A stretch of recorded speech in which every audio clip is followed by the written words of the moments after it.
Ahora los niños pasarán a inaugurar una nueva etapa, esperando que el Señor les hable, les ayude para que un día no muy lejano, ojalá pronto, dé testimonio del Señor Jesucristo en sus vidas. Quisiera que me acompañaran en la segunda lectura que sigue en Primera de Reyes, pero ahora leeremos el capítulo 19, los primeros 8 versículos del capítulo 19.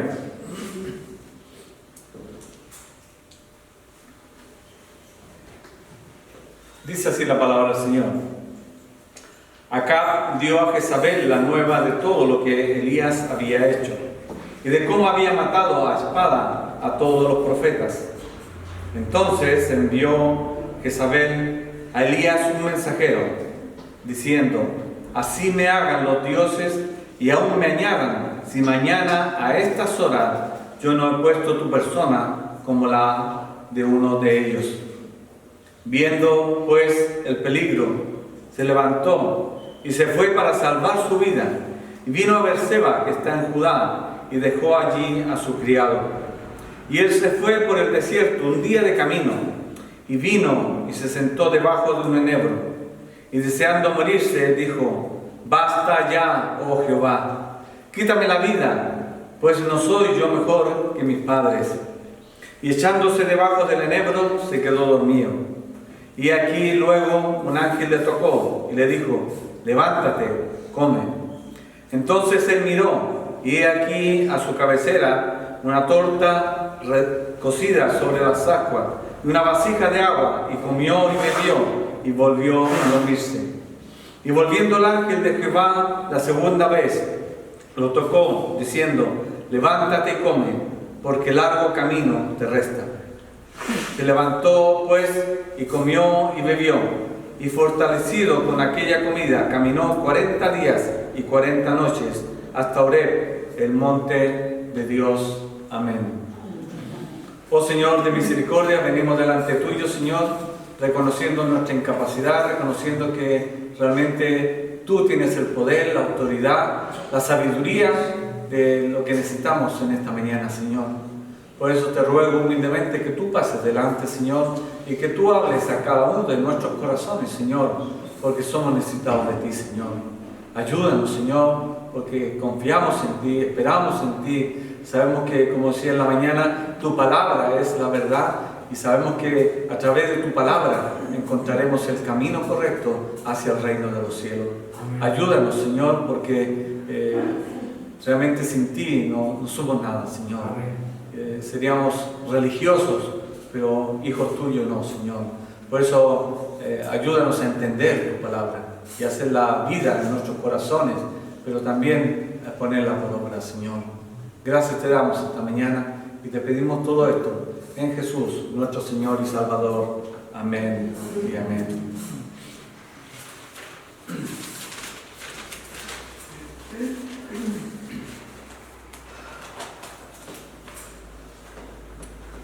Hemos venido trabajando y viendo la vida del profeta Elías, o el profeta de fuego, como se dice también. Desde su aparición en el capítulo 17, hemos visto cuando un creyente como Elías, en obediencia a Dios, es usado con poder en la palabra, poder en hechos, y realmente realizando una obra en Israel. Una obra de advertencia, de juicio, demostrando el poder que Dios da a aquellos que esperan y confían en Él. Pero también hemos visto que también la provisión, que también la veremos ahora, la provisión y el cuidado de Dios para con los suyos. Y también fue de bendición cuando fue a la casa de la viuda de Sarepta, quizás se recuerdan. La bendición, ¿por qué? Porque dio provisión, sanidad y salvación de parte de Dios, y el reconocimiento de la viuda cuando Elías resucitó al hijo de aquella mujer. Vemos que realmente el reconocimiento que hace la viuda es realmente reconociendo quién era Jehová, quién era ese Dios que Elías proclamaba y estaba en sus manos. Pero también hemos visto que por la gran victoria de Elías sobre el pueblo. Hemos visto cuando Dios se manifiesta. Noelia ha leído todo lo que pasó con el holocausto, cómo fue consumido hasta lamiendo el agua en la zanja. Vemos que realmente todo el poder que derramó Dios a través de la oración de Elías. No que la oración de Elías tuviera el poder, sino que a través de la oración de Elías, Dios responde de una manera maravillosa, asombrosa, y el pueblo reconoce que Jehová es Dios, que Jehová es Dios, Él es el Dios, ¿no? Y a la vez también el cumplimiento de la sentencia que vemos en el principio del capítulo 7, que no llovería por 3 años y 6 meses. Y se cumplió.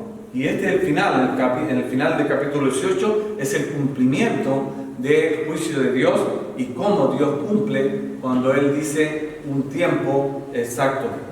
Y vemos que realmente, a pesar que Acab era un descendiente del pueblo judío, vemos que no era un hijo de Dios, no era adorador ni reconocedor de quién era Dios, de quién era Jehová, el Dios de Israel. Pero llegamos a un capítulo que realmente como que da vuelta totalmente la visión que tenemos a este momento de Elías. Y encontramos que a veces es increíble, a veces es incomprensible, ¿no? Incomprensible la actitud, ¿no? Y quisiera que en esta mañana, en estos 8 versículos, viéramos realmente qué aconteció, ¿no? Y vamos a ver 4 puntos, que el primero es la amenaza de Jezabel.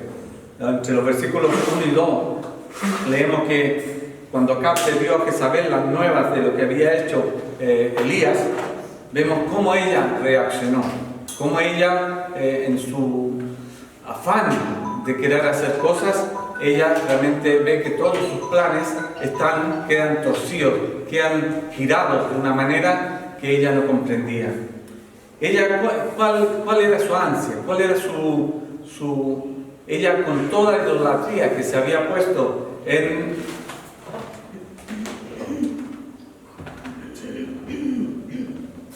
Aquí me veo mejor. Bueno, vemos que ella en su plan que tenía con la ayuda de Acab, habían vuelto al pueblo idólatra, adoraban ídolos, y por eso viene también el juicio de Dios sobre ellos, ¿no? Y vemos que realmente ella, todos sus planes se desmoronan, porque si hubieran vencido, hubieran ganado los profetas de Baal y de Acera, realmente ella había podido cumplir todo lo que tenía planeado para el pueblo de Israel, para erradicar al Dios de Israel fuera de allí. Entonces vemos que cómo se le transformaría su carácter, ¿no? Al ver que todo lo que ella tenía en su pensamiento es barrido de un plumazo, podríamos decir, ¿no? Pero también tenemos que ver una actitud. Como decía, Acab era el rey, tenía ese reino, ¿no? Y él era descendiente del pueblo judío. Por lo tanto, él tenía una autoridad delegada, pero realmente él no cumplía bajo los preceptos de lo que Dios ordenaba para el pueblo. Él hacía como bien le parecía. Él, cuando se casó con Jezabel, que era una idólatra, realmente él fomentó todo eso. ¿Para qué? Para que el pueblo anduviera como quería. Ellos gobernaban de una manera bruta, sanguinaria, y realmente no honrando y glorificando a Dios. Y la actitud de Acab, decía, la actitud de Acab, ¿cuál fue? Que él viendo con sus ojos todo lo que Elías había hecho, todo lo que Elías había desde del capítulo 17 en adelante, todo lo que había realizado Elías, y viendo más encima en el monte Carmelo cómo Dios había manifestado, cómo Dios había respondido a Elías, vemos cómo realmente él no ignora eso. Él no le cuenta eso a Jezabel. Él le cuenta solamente que Elías había hecho el holocausto, que había matado a los sacerdotes, para pincharlo, para azuzarlo, para poder enardecer más todavía el odio que tenía Jezabel sobre el profeta. Vemos que el Dios de Israel, a pesar del pecado del pueblo, a través de Elías tuvo misericordia. Tuvo misericordia. ¿Y por qué? Porque eso nos enseña que Dios es un Dios de misericordia. Amén. Y que ama a su pueblo, y que cuida a su pueblo, y que tiene una misericordia amplia, larga, la longanimidad de Dios, que es más larga que la misericordia, sino que alarga esa misericordia de tal manera, ¿para qué? Para dar la oportunidad a que su pueblo, sus hijos, se vuelvan a Él, se reconcilien con Él y puedan realmente tener una vida delante de Él como Él pide. Entonces vemos que las dos actitudes de acá, le esconde todo lo que se había pasado a la Jezabel, y también no solamente menciona las cosas que a él le convienen para desacreditar más todavía a este hombre. Pero eso para nosotros en esta mañana tiene que ser motivo de elección también. ¿Sabes por qué? Porque esto pasa en estos tiempos también. En estos tiempos pasa. Todos aquellos que están en contra de Dios, que no tienen a Dios en su corazón ni en sus pensamientos, realmente son usados por Satanás. ¿Y son usados de qué manera? Hacen leyes, promulgan edictos, hacen cosas que realmente van en contra de lo que Dios ha instaurado para el ser humano. Todas las leyes, todas las cosas que se han sacado van en contra de lo que Dios ha estipulado en su palabra. Sería largo numerar, ¿no? Tenemos los matrimonios, tenemos los niños, tenemos tantas cosas. Tenemos los límites para la religión y todo lo demás, todo controlado. Pero, ¿por qué? Porque el ser humano que no tiene al Señor como Señor y Salvador, el hombre, la mujer, su ideal realmente es solo ir en contra de lo que Dios ha establecido. Y esa lucha la tenemos siempre, siempre. En los tiempos de acá, en los tiempos que sean, habrá esta lucha. ¿Por qué? Porque es una lucha que realmente no solamente se realiza en esta tierra, sino que dice que en las huestes celestiales hay lucha, hay guerras espirituales en las cuales nosotros no lo vemos. Quizás recibimos los coletazos, podríamos decir, pero realmente son coletazos fuertes, porque vemos como el ser humano, que sin Dios, lo único que hace es ir en contra de lo que Dios ha estipulado. Y lo vemos. ¿Y quiénes sufren las consecuencias? Los creyentes, ¿no? ¿Por qué? Hay directrices, hay edictos, incluso dentro de las propias familias hay enemigos. Y eso está en la palabra de Dios. No es una invención mía. Dice que los peores enemigos serán los de tu propia casa. Por eso, cuán gran responsabilidad tenemos nosotros de estar orando, intercediendo por los nuestros, para que el Señor tenga misericordia y nosotros cogernos de las promesas que en ti serán benditas los descendientes, de los que creen, de los que esperan, de los que confían en el Señor. Aferrémonos de esas promesas, porque son las únicas que son viables. ¿Para qué? Para que el Señor tenga misericordia de nuestros hijos, de nuestros nietos, de nuestra familia. Lloraremos, sí. Seremos apartados, sí. A lo mejor seremos, mi abuelo lo que cree, o mi madre lo que cree. Tantas cosas despectivas, ¿no? Y a las personas hace daño. Pero más grande es lo que sufrió nuestro Señor Jesucristo. Así que tengamos en cuenta esto, ¿no? Pero ¿qué es la actitud de Jezabel? vemos la actitud de Jezabel. ¿Qué dice? Así me hagan los dioses y aún me añadan, si mañana a estas horas yo no he puesto tu persona como la de uno de ellos. ¿Cuánto odio saldría de esa mujer que realmente, no pudiendo ofender a Dios ni herir a Dios, toda su fuerza, toda su energía, su mala energía va en contra de Elías y le hace esta advertencia? Claro, ella quería eliminarlo porque él era el causante, o sea, lo físico que ella podía coger para eliminar esa gran victoria de parte de Dios sobre la idolatría.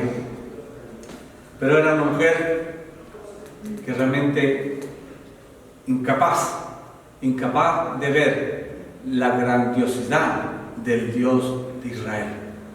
Incapaz. Tenía una ceguera. Y como en estos tiempos también, hay gente que tiene una ceguera espiritual, que realmente no puede entender y comprender el mensaje del Evangelio, ni el amor, ni la misericordia de Dios. Y eso lo tenemos siempre, hermanos, lo tenemos siempre. ¿Y cómo reaccionan estas personas? A pesar, en el caso del faraón, quizás ustedes se acuerdan del faraón de Egipto, ¿no? En Éxodo 15, 9, dice, después que el pueblo había salido de Egipto, después que el pueblo después de las plagas y todo lo más, que se les dio luz verde para salir, después de eso, incluso el faraón dice, en Éxodo 15, 9, y el enemigo dijo, perseguiré, apresaré, repartiré despojos, mi alma se saciará de ellos, sacaré mi espada, lo destruirá mi mano. Es el pensamiento que tenía Faraón. Es el pensamiento que tenía Faraón sobre el pueblo de Israel cuando salió después de las plagas. Pero vemos que realmente como Dios una vez más interviene, y al cruzar el Mar Rojo vemos que como todo ese ejército fue eliminado. Y el faraón lo contempló desde lejos, lo contempló, y toda esa furia, todas esas palabras que él dijo, se las tuvo que tragar.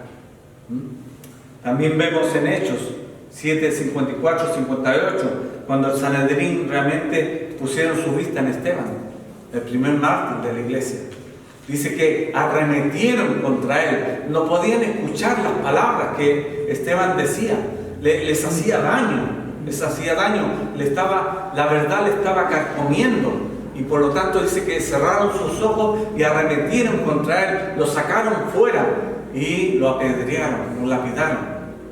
¿Por qué? Porque no podían soportar, no podían escuchar la verdad de quién era Dios y qué era la obra de Él. Y eso, hermanos, no ha cambiado. Hay hermanos nuestros que realmente están sufriendo persecución, tantas cosas, por causa del Evangelio, por causa de pregonar su palabra.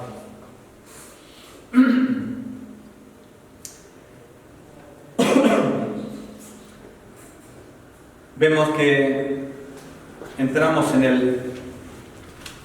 el relato que realmente importa. Veíamos cuál fue la reacción de Jezabel, ¿no? Pero ahora queremos ver la reacción de Elías. La reacción de Elías, sí.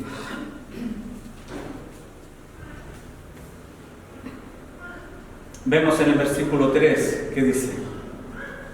El versículo 3 nos lleva que cuando él escuchó al mensajero de Jezabel, dice el versículo 3, viendo pues el peligro, se levantó y se fue para salvar su vida. Y vino a Berseba, que está en Judá, y dejó allí a su criado. Este versículo nos lleva a realmente a ver la otra cara de la moneda. Todo lo que leyó Noelia, vemos toda la exaltación, todo el poder de Dios, toda la manifestación de Dios sobre ese pueblo y sobre el holocausto. Y entramos en este versículo y parece que como que nos hubieran cambiado de escenario, nos hubieran cambiado de película, podríamos decir. Vemos realmente a un hombre que realmente estaba desvalido, atemorizado, angustiado, un hombre que realmente no atinaba a reaccionar. Y podemos hacer una comparación, el Elías usado por Dios y el Elías en este versículo 3.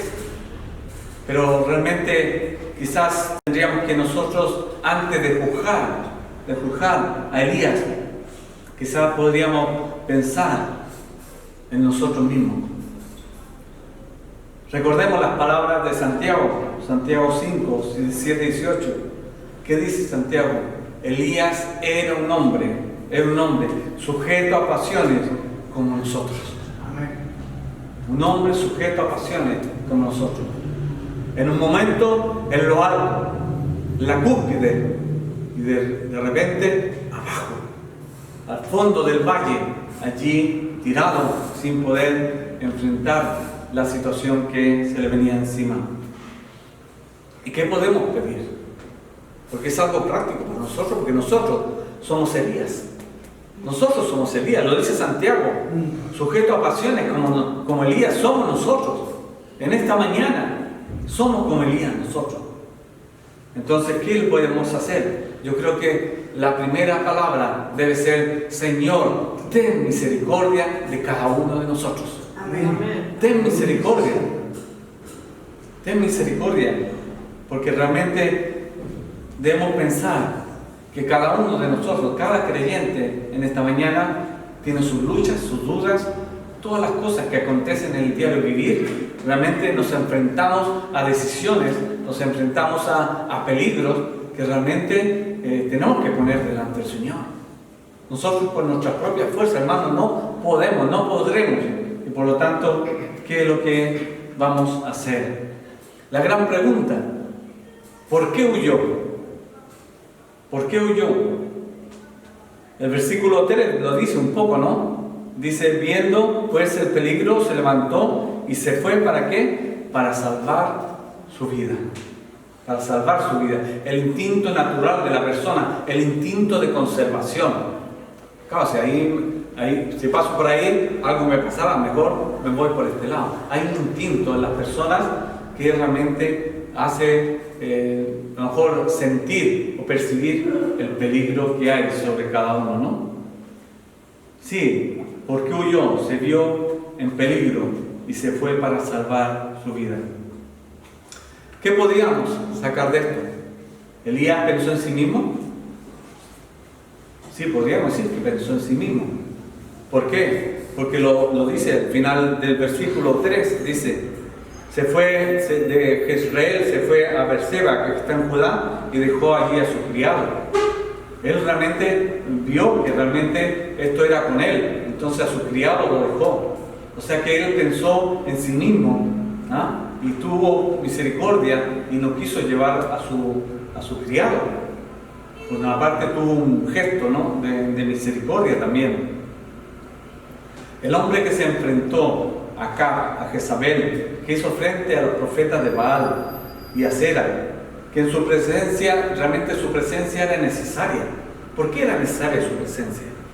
Porque leía por ejemplo, Noelia leía el versículo 39: viéndolo todo el pueblo se postraron y dijeron: Jehová es el Dios, Jehová es el Dios. Hubo un renacer, hubo como algo, una explosión de reconocimiento de quién era Jehová. Y en ese instante, claro, ¿cuál era la figura? La figura física, aparte de Jehová, el Dios de Israel, la figura física era Elías. Entonces, era necesaria la figura. En teoría, podríamos decir, era necesaria la figura de Elías. Y él miró por sí mismo, no miró por el pueblo. No miró que era una figura necesaria en ese momento. ¿Y dónde nos lleva realmente? Que Elías se vio sin fuerzas ante la amenaza de una mujer. Qué peligrosas son las mujeres. No, pero qué gran don tienen las mujeres creyentes. Realmente yo siempre quiero resaltar en las iglesias, en todas las iglesias, si no me equivoco, el porcentaje más alto de creyentes son mujeres. Y son más fieles que los hombres. Son más fieles que los hombres. Y por eso yo doy gracias a Dios en esta mañana por las mujeres de esta iglesia. Por las mujeres de esta iglesia. Y que el Señor les bendiga, que el Señor les prospere, que el Señor las sustente y que responda las peticiones de vuestros corazones, porque siempre están pendientes de la familia, de los nietos, de todo lo que con. Así que el Señor bendiga a todas nuestras hermanas de nuestra iglesia y a las mujeres creyentes también, en otras partes también. Quizás podríamos pensar cómo han caído los valientes, ¿no? Una frase, ¿no? ¿Cómo han caído los valientes? ¿Cómo caen los grandes hombres? Le pasó a Abraham, le pasó a Moisés, le pasó a David, le pasó a Pedro, y podríamos seguir. ¿Cómo han caído los grandes hombres? Pero realmente pensar eso es erróneo. Es erróneo. ¿Por qué? Porque todos estos hombres y otros más que podríamos nombrar eran hombres que Dios había escogido, que Dios había tomado para una misión, para una tarea específica, y porque ellos también obedecieron y estaban dispuestos a que el Señor les usara. Vemos a Pedro, ¿no? La falta de valor frente a la sirvienta, ¿no? No, yo no lo conozco, no. ¿Y qué había dicho anteriormente? Moriré por ti. Y si nos fijamos en un detalle, siempre hay como un pequeño aviso antes. Siempre que alguien, un pastor o gente, creyentes, o la misma historia bíblica, siempre hay como un pequeño aviso delante. En el caso de Pedro, ¿cuál fue? Él decir que él moriría por el Señor. Él moriría por el Señor. Y vemos que realmente no lo hizo. Posteriormente murió en la obra del Señor, sí. Moisés, ¿qué hizo? Dice que él era el hombre más manso de la tierra, ¿no? Pero en un momento de desesperación y todo lo demás, ¿qué hizo? En vez de tocar la roca, ¿qué es lo que hizo? La golpeó. Se enojó. Y hubo una consecuencia, no entró en la tierra prometida. No digo que no estará en el reino de los cielos, ¿no?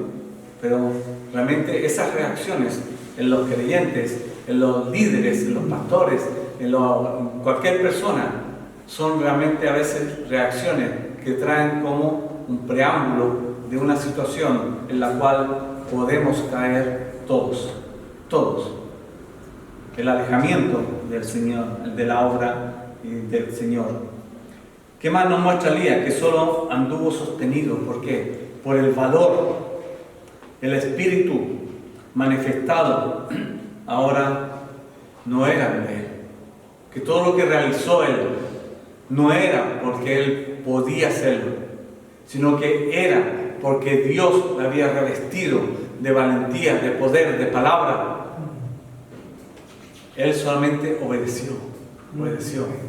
Entonces, todo esto, si en un momento le fue quitado, ¿quién queda? Queda desnudo. Realmente el hombre natural queda desnudo, sin la guía, sin la unción, sin el poder, sin la autoridad que Dios da a aquellos que Él usa para su obra y para la obra del Evangelio.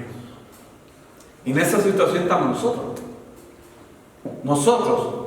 En este caso, por ejemplo, Patri y yo, que estamos como pastores, los demás hermanos que están haciendo obra, que están trabajando en distintas áreas de la iglesia, realmente tenemos una responsabilidad. Y los dones, las capacidades que podemos tener, es porque son dadas por Dios. Y lo cual nosotros tenemos que cuidar, preservar, estar alerta, atentos, porque en cualquier momento, si Dios nos hace pasar por una prueba, una dificultad, nos quita de su gracia, nos quita de su mano. No es que nos vayamos a perder la salvación, nos quita de esa gracia del Señor. Realmente estaríamos a lo mejor peor que Elías. Quizás pondríamos de por medio más kilómetros todavía de los que hizo Elías. Por eso, hermanos, que la fuerza, el valor, la gracia que podamos tener como líderes o como hermanos en la fe, realmente es dada por Dios. Él es el que nos adorna, Él es el que nos coloca diferentes dones, diferentes capacidades. Pero tenemos que ejecutarla ¿para qué? Para la honra, para la gloria del Señor, nada más. No es para decir, oh, qué bien lo hago yo. No, que el Señor nos libre de esas actitudes las cuales son humanas, ¿no? Vemos también ahora los versículos del 3b hasta el 8. Le he puesto como título el desierto de Elías. El desierto de Elías. ¿Por qué digo esto? Porque vemos que dice que vino a Berseba, que está en Judá, y dejó allí su criado. Y él se fue por el desierto un día de camino, y vino y se sentó debajo de un enebro, y descansó, y deseando morirse, dijo, basta ya, oh Jehová, quítame la vida, pues no soy mejor que mi padre. Echándose debajo del enebro, se quedó dormido. Y aquí luego el ángel le tocó, y le dijo, levántate, come. Entonces él miró, y aquí a su cabecera una torta cocida sobre las aguas, una vasija de agua, comió, bebió y volvió a dormirse. Y volviendo el ángel de Jehová segunda vez lo tocó diciendo, levántate y come, porque largo camino te resta. Se levantó pues y comió y bebió y fortaleció con aquella comida. Y caminó 40 días y 40 noches hasta Horeb, el monte de Dios.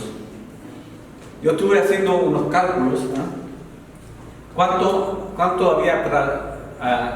kilómetros había hecho Elías? Y realmente hizo unos buenos kilómetros, ¿no? Primero que nada, de Jezreel hasta Berseba, que está en Judá, hizo más o menos 150 kilómetros. Después, el día de camino, más o menos 25 kilómetros. Y las 40 días y las 40 noches son como 310 kilómetros. Si sumamos, son casi 500 kilómetros que hizo Elías huyendo de Jezabel. Huyendo de Jezabel. A lo mejor si nosotros tuviéramos una situación así, a lo mejor no sería 500, a lo mejor serían 1500 que correríamos fuera del alcance del peligro, de la amenaza. Y eso es una realidad, hermanos, es una realidad. Si no fuera por la misericordia de Dios, realmente nosotros, decía el pastor Ranero, el que fundó la iglesia de Palma, decía que si no fuera por la misericordia de Dios en nuestras vidas, nosotros seríamos peor que algunos asesinos que están en la cárcel. Porque así es la naturaleza humana. Así somos. Si ¿qué nos contiene? Porque estamos en este cuerpo dividido, ¿no? El viejo hombre, la vieja naturaleza con la nueva naturaleza. Y es una lucha que tendremos hasta el final de o partamos o venga el Señor. Esa lucha seguirá. Caemos, tropezamos. La única gracia, misericordia que Dios tiene es que cuando caemos y volvemos al Señor, el Señor nos levanta. Y esa es la verdad de cada creyente, la mía y de cada uno de los que estamos aquí. Entonces, ¿qué es lo que hizo? ¿Por qué hizo esta caminata? ¿Por miedo, por pánico, por tantas cosas, podríamos decir, como seres humanos, ¿no? Pero realmente él comprendió. Ahora no puedo ayudarte. Yo tampoco. Pero ¿qué hizo? ¿Por qué hizo esto? Realmente lo hizo porque realmente él vio su condición humana y el instinto de conservación le hizo tomar esta decisión. Aquel Elías que había cada vez que se movió era después que Dios le decía, Elías, levántate y haz esto. Elías, ve y haz esto. Elías no escuchó la voz de Dios. Y él tampoco clamó y pidió que el Señor le librara de la amenaza de Jezabel. Perdió esa comunión con Dios. Y a veces esa comunión se pierde. Se pierde por dos motivos. O el Señor te pone una prueba en tu vida, o el Señor te pone una prueba en tu vida, o tú mismo te alejas de Él. Son las dos situaciones en las cuales hay. Dios te hace pasar por pruebas, por dificultades, pero en las dos situaciones el Señor está allí. El Señor está allí. Lo vemos en los versículos. Sí, Él quería morirse, se durmió debajo del enebro, todo. ¿Pero qué? La misericordia de Dios, la provisión de Dios. Un ángel le tocó, le dijo, despierta, come, bebe, descansa. Es el cuidado de Dios para con sus hijos. Es el cuidado de Dios. El desierto de Elías fue, claro, casi 500 kilómetros para poner tierra por medio. Pero hermano, ¿cuál es tu desierto? ¿Cuál es mi desierto? Sí, a lo mejor nosotros pasamos por esto también. Pero ¿qué hacemos? A lo mejor no sabemos qué hacer. A lo mejor nuestro desierto es la misma familia. A lo mejor nuestro desierto son las situaciones que están pasando, enfermedades y otras situaciones. Esos son nuestros desiertos, esa sequedad espiritual, podríamos decir, que realmente no atinamos a dónde ir. A veces son pruebas que Dios coloca en la vida de las personas, pero también a veces son situaciones en las cuales nosotros hemos perdido de vista realmente el enfoque que deberíamos tener hacia el Señor, hacia nuestro guía, hacia nuestro pastor. ¿Qué le pasó a Lot? Lot miró el valle, ¿no?, amplio hacia Sodoma. ¿Y qué dicen? Decían el domingo anterior, incluso la clase de los niños, que poco a poco fue poniendo tiendas hasta que llegó ¿dónde? Llegó a Sodoma. Y cómo Dios tuvo misericordia y le libró. Y le libró. Y Abraham eligió la parte más árida, pero la presencia de Dios iba con él. Amén. La presencia de Dios iba con él. A veces son decisiones que van de acuerdo a nuestra comunión con el Señor, hacia nuestra dependencia del Señor, hacia lo que Él quiere de nosotros, y muchas veces nosotros malinterpretamos lo que Dios nos está diciendo. O a lo mejor oramos y creemos que ya el Señor nos ha dado la respuesta y actuamos bajo nuestro propio criterio. Entonces, ¿dónde está el equilibrio? En esperar que Dios mueva y haga las cosas para que puedas haber victoria, paz, tranquilidad y saber que Él está en cuidar de nosotros. A pesar que cuando estamos en la otra situación también Él está, porque lo vemos aquí con Elías. Vemos que el Señor se preocupó de él, a pesar que él había escapado, se preocupó de él. ¿Por qué? Porque también tenía un plan, un propósito para él, ¿no? Y ahí entramos en el cuidado de Dios. El cuidado de Dios realmente, que el Señor, a pesar que los suyos puedan estar pasando por cualquier situación, el salmista dice, aunque ande en valle de sombra de muerte, no temeré mal alguno. ¿Por qué? Porque tu vara y tu callado me infundirán aliento. O sea, la presencia de Dios está allí siempre. Lo que pasa es que nosotros no la vemos, no la sentimos. No la sentimos a veces. ¿Por qué? Porque también tenemos nuestras propias cosas, ¿no? Nuestros propios pensamientos, y creemos que nosotros tendremos la sabiduría, la inteligencia para solucionar esas cosas. Que el Señor nos ayude, hermano. Yo no me pongo por encima de ustedes. Yo necesito más todavía que ustedes, a lo mejor, porque tengo la responsabilidad de estar aquí también. Y Pacho también. Necesitamos más de esa gracia, más que el Señor nos ayude, porque nosotros estamos representando la autoridad de Dios en la iglesia. Pero para eso necesitamos sabiduría, no nuestra, sino que sabiduría de parte de Dios. Amén. Para poder tomar decisiones, hacer las cosas de acuerdo a la voluntad del Señor, para que nuestros hermanos que nos apoyan, que tenemos este equipo de trabajo, que el Señor tengamos todo un mismo sentir, un mismo pensar. Aunque hayan diferencias, aunque hayan opiniones diferentes, pero ¿qué nos une? Nos une el Señor. Amén. Y Él tiene la última palabra. No que yo diga una cosa, que Olmer diga algo, que Julián otro, o que Patsy diga otra cosa, o Julio o José Manuel digan una cosa. No, todos tenemos que llegar a un mismo consenso, a que la última palabra la ponga el Señor. Y eso es extensivo para todo creyente. Y ahí vemos que realmente el cuidado de Dios va para todos los creyentes, y más en esta historia de Elías. ¿Cuál fue el primer indicio de que Dios estaba en control de él? ¿Qué dice? Entonces envió Jezabel a Elías un mensajero.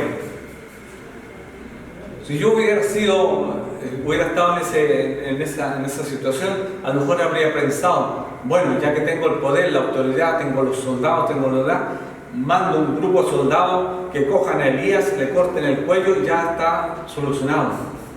Pero ella pensó y le envió un mensajero, le avisó.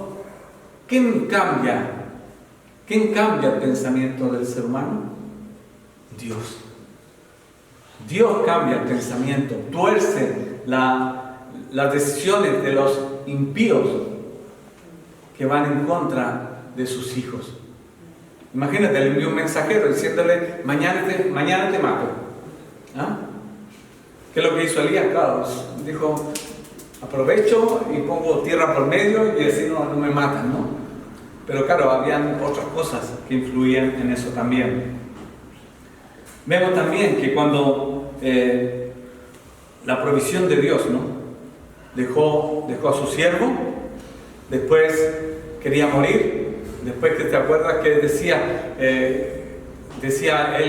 que él actuaba guiado, dirigido por el Señor, que él fue usado por Dios, que realmente él escapó. ¿Por qué? Porque temía por su vida. Y vemos que después en el versículo 4 dice, basta, quítame la vida. Qué contradicción, ¿no? Huye para salvar su vida y le pide a Dios que le quite la vida.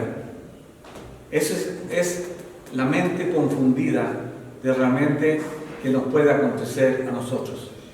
Pedimos cosas al Señor y después le estamos pidiendo otra cosa contraria a lo que el Señor nos ha dicho o nos ha regalado. Vemos cómo el cuidado de Dios se refleja aquí. Echándose debajo de él, se quedó dormido. Aquí un ángel le tocó y le dijo, levántate y come. Él miró y vio aquí y dijo, después comió, bebió y volvió a dormirse. Aquí habla de dormir. ¿Cuán importante es el sueño? Y el Señor a sus hijos le da el sueño porque es necesario para el cuerpo, para la mente, para el espíritu. El Señor provee los medios para que tú puedas descansar, para que tú puedas hacer. Provee para que tú puedas descansar. Y esa es provisión de parte de Dios, cuidado de parte de Dios para todos los que esperan y confían en Él.